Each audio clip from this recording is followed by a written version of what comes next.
Excellencies,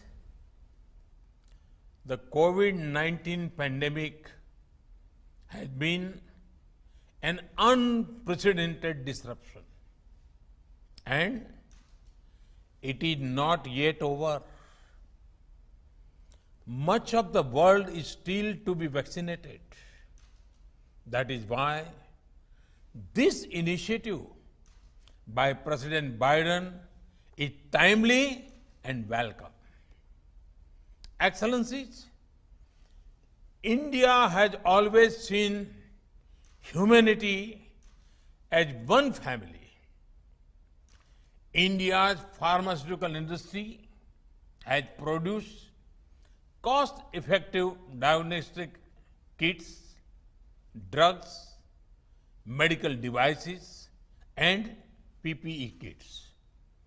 These are providing affordable options to many developing countries. And we have shared medicines and medical supplies with over 150 countries.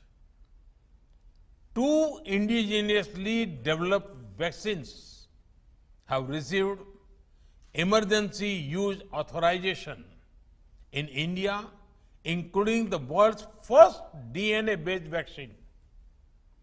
Several Indian companies are also involved in licensed production of various vaccines. Earlier this year, we shared our vaccine production with 95 other countries and with UN peacekeepers. And like a family, the world also stood with India when we were going through a second wave.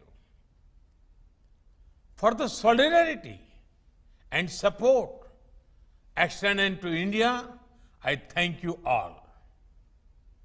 Excellencies, India is now running the world's largest vaccination campaign.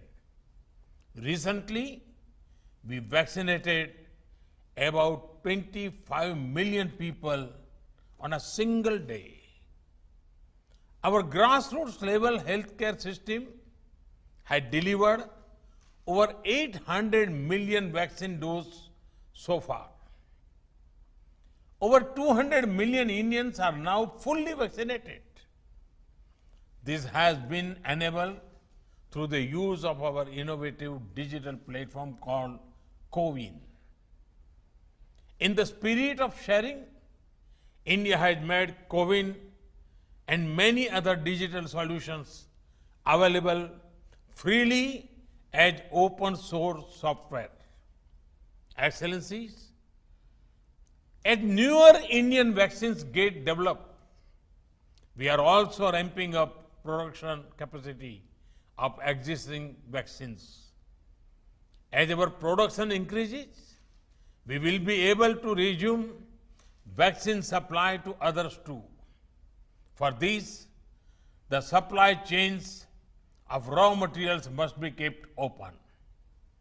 With our Quad partners, we are leveraging India's manufacturing strength to produce vaccines for the Indo-Pacific region.